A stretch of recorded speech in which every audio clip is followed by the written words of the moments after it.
So I'll go ahead and I'll start off this video with my conclusion of the SPC Maker 95GF. This is the best micro drone, at least in the 2-inch class, currently as of today. This is mid-August 2017. So if you're thinking about getting this, my opinion is this is the best one.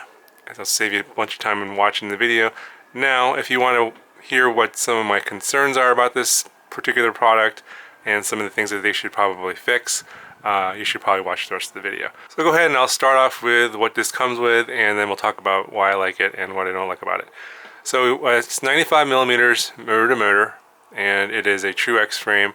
This is very similar to the KL-EX90 that I reviewed, I don't know, maybe 2 months ago. I don't forget how long ago it was. And this was my favorite until this one, but there's a couple things that are not quite right with this, and let me just, I will talk about that here shortly, but let me just finish talking about what's on here. So we got some SPC Maker branded 1104 7500 kV motors, and I'm not 100% sure, but I think these are Sunny Sky rebrands. If someone knows what this looks like, it had these little spokes with little notches in them. They look like Sunny Sky motors to me, so if someone can confirm that in the comments, I'd appreciate that. So you get those these nice 1104 7500 kV motors. You get the typical 10 amp BLHeli-S D-Shot 600 4-in-1 ESC. You get the Omnibus F3 flight controller. We get I think this is a power switchable video transmitter, 25 200 milliwatt. I'm not 100% sure on that. I think I'm only on 25 milliwatts currently. And then my version came with the FlySky RX2A Pro receiver. However, it was wired for PPM instead of iBus, and it was a very, very easy change. I just moved actually you can see it here, I moved the yellow wire over to the right here. It's currently soldered onto the iBus pin, and it was previously soldered onto the PPM pin, which is on the pin just to the left of that there. Very, very easy change, very, very easy mod. I just took the top off these 3 screws here, and I just cut the little heat shrink off and then resoldered the wire to the iBus pin. And then obviously in Betaflight configurator, I changed it to iBus on the protocol, and the receiver is on UART3.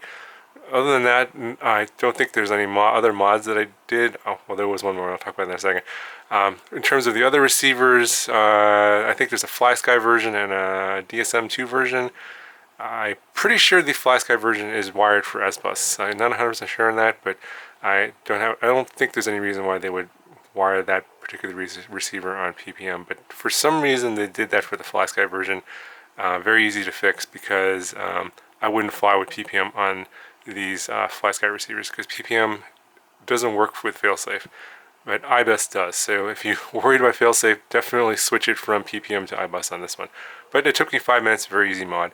The highlight, of course, of the model is the Micro Swift, and these guys are elected to go with the 2.3 millimeter lens instead of the 2.1 millimeter lens. And you get a narrow field of view, and the thing is, like, they made these standoffs so close together that the lens barely fits in there. So if you want to switch this to the wider field of view 2.1, I'm not sure that that's going to fit in there. That's probably why they chose the 2.3. It is a bit of a bummer that they chose this lens and this has this restriction, because the angle of the camera is fixed. So that's I would estimate about maximum 20 degree. I think 15 to 20 degree of tilt here, and that's really not enough. That's one of the things I don't like about this. I'd like to fly fast, and you'll see in the FPV footage I'm tilted way over like this, and I'm looking at the ground just to go the speed that I like to go. I don't have as much of an issue with the KL-EX90. This has maybe a little bit more angle, and it's got a wider field of view lens, so I can see more of the I guess the field of view up and down, which is important to be pitched over and get some speed without looking at the ground. So if the guys at SPC are watching this video, I recommend redesigning the frame so that you can stretch that out a little bit. I'm not sure if you have a whole lot of space here, but somehow try and either get more camera angle in this or switch it to the 2.1 lens if you can. I think for people that want to fly fast, that's what they're going to want. They're just going to want that additional field of view. So the frame itself is very, very sturdy. I did crash it a few times, and it's extremely stiff. 2.5 millimeter bottom plate, 2 millimeter top plate, and you got these three steel standoffs. No issues with the construction of it. Very, very sturdy, and they even went to the trouble of painting the edges purple here, which is a really nice touch. And they have the motor wires heat shrunk to the arms, so there's no little play in the motor wires. So it just looks really, really clean, and just looks really good out of the box. And you also get a couple of LEDs in the back here, and also a buzzer. Speaking of the box, it does come in a really nice case here. However, the model doesn't really fit in here with the props on, unfortunately. So it came without the props on when it was in the box, but it kind of was a little bit too big with the props on to actually fit in here to use as a carrying case. So it's kind of a bummer, and the KLE X90 sort of had that same issue, although I don't really use these cases that much, so it's not a big deal for me. It did also come with two 350 milliamp hour 3S batteries. They're rated for 30C, probably about right. Not the highest rated C batteries. I was actually flying these with my GNB 450 3S batteries, which have a, I think they say it's a C rating of 80 to 160. Definitely a lower internal resistance on the GNB batteries versus these. Plus, I don't know where you can get extras of these anyway.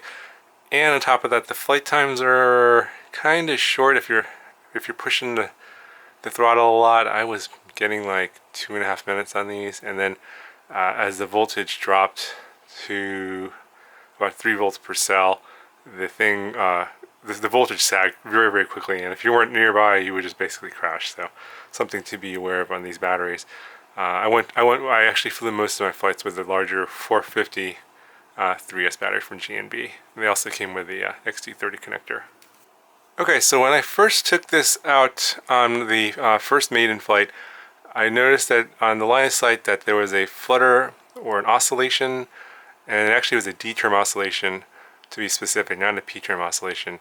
And it has to do with vibrations coming from the motors going into the flight controller. And actually, let me just show you that little bit of line of sight footage. You can actually hear the flutter yourself. Oh, we got a little flutter there already. And I know the D is already pretty low. It must be because it's on 3S. Oh yeah, it's got a lot of power there. See what the punch out's like. Whoa.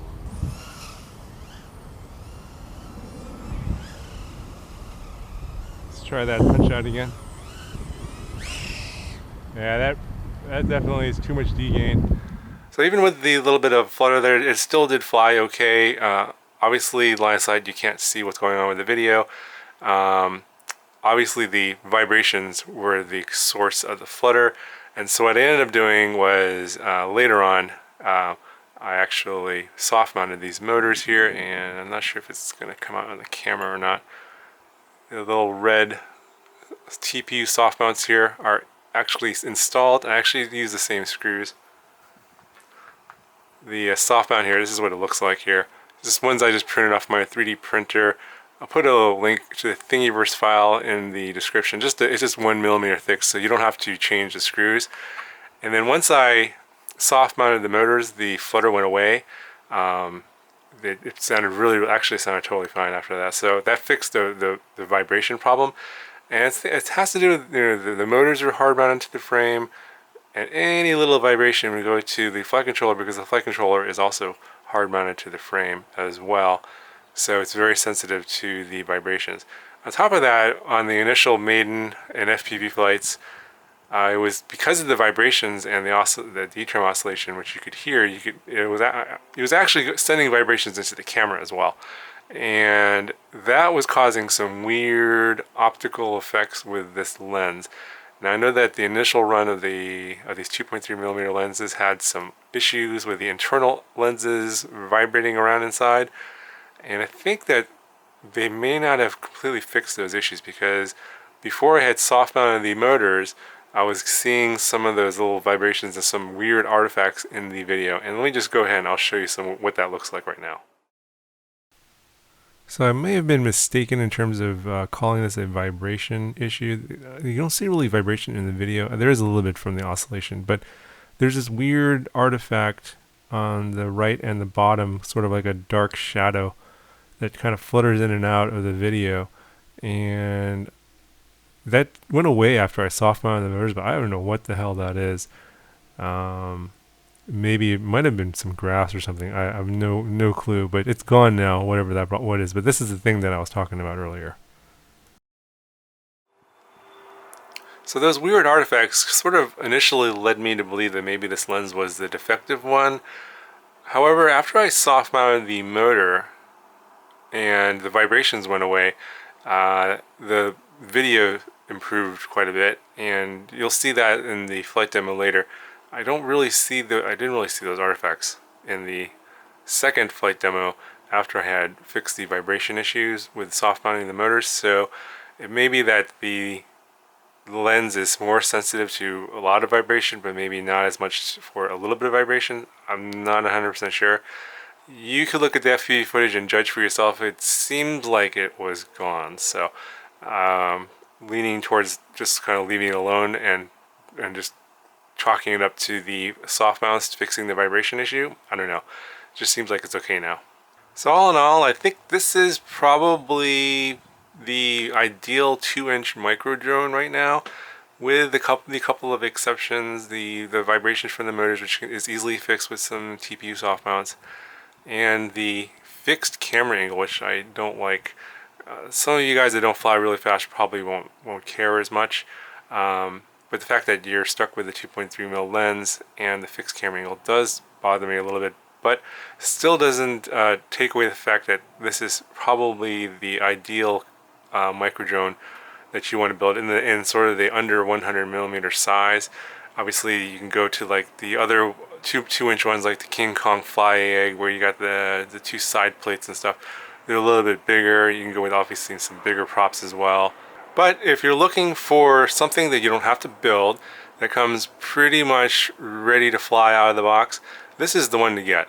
The KLEX90, the thing about this is you have to solder on a receiver.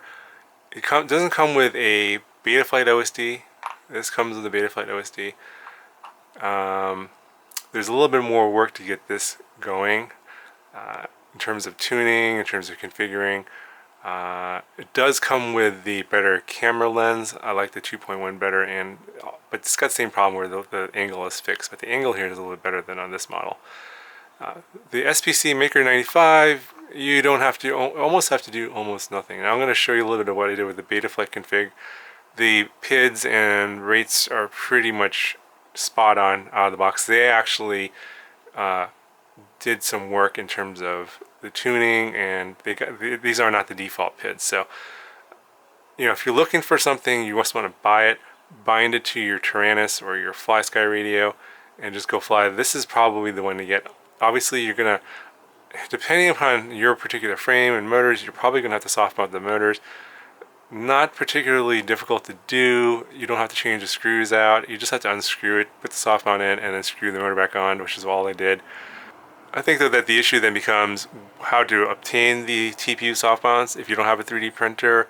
I think there are some places like on eBay and Amazon that sell them, but I think that getting the TPU soft mounts is going to be pretty much required, because on running on 3S, there's just going to be a lot of detrim oscillation on this. But, you know, the bottom line is you don't have to solder any receivers. There's hardly any configuring to do. Other than the soft mounts, I think it's pretty much good to go out of the box. Now, if that's what you're looking for, this is the one to get. This is my recommendation. So you can agree, disagree, leave me comments below, but I feel like this is probably the best right now. Obviously, things are changing so fast. This was out, you know, not even 2 months ago, and I thought this was the best, and now it's not the best anymore. This is the best now. Anyway, guys, I'll leave you with the Betaflight config and the line of sight footage and the flight demo footage. I hope you guys found this video helpful. Let me know if you have any questions, and I'll talk to you guys in the next one. Okay, so let's take a look at the settings on the SPC Maker. And it is Betaflight 317. And it looks like it's the Omnibus F3 board, no surprises there. This already has a receiver, the FlySky receiver. It's on UART3. And I've already bound the receiver, it was very easy to do. Comes the D-Shot 600 out of the box, and I'm going to turn off motor stop. The motor idle is very low at 3%. That's unusual, and it looks like that they put that in there on purpose. And it looks like the receiver is a PPM receiver. That's interesting. It's not a serial receiver, even though the serial receiver is enabled on UART3, so that's kind of interesting.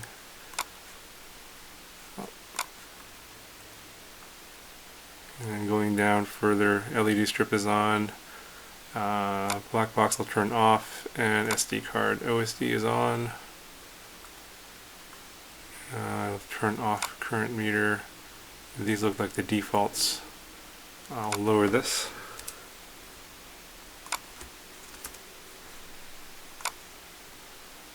Look at the failsafe settings. Just change throttle to hold. Let's take a look at the PID tuning tab, and yeah, it looks like they've definitely have done some tuning or changes here. These are custom settings here, not defaults. Very low for P and D, very high for I, and obviously these are not the default rates for Super 8 and RC rates. So I'm going to fly it with the defaults, and we'll see how that goes. I don't think I'm going to like it that much, but we'll see how it flies. And as I said, I did bind the receiver, and it looks like everything is working normally here. And we have arming on aux 1. Going to slide that over.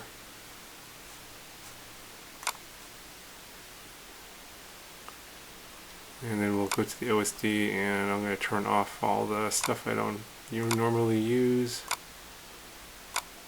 I usually just go with battery voltage and flight time. I'm not sure if it's a PAL or NTSC camera. I'll probably have to change that at some point if it's not correct. But that looks like it's enough to get me in the air. We'll go ahead and I'll fly it pretty much stock settings out of the box. Okay, so I've now soft mounted my motors.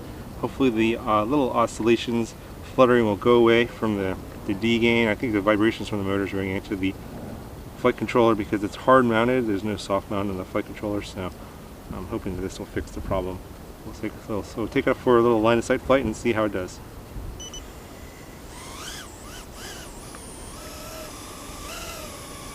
I can already tell the flutter's gone. Oh yeah, that's much better. Go for a punch out. Oh yeah.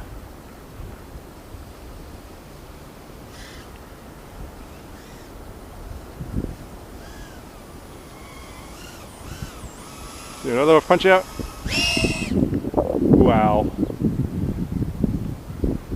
Okay, so the soft mounting made a big difference. Alright, so now let's go ahead and FPV, see if the camera is any better.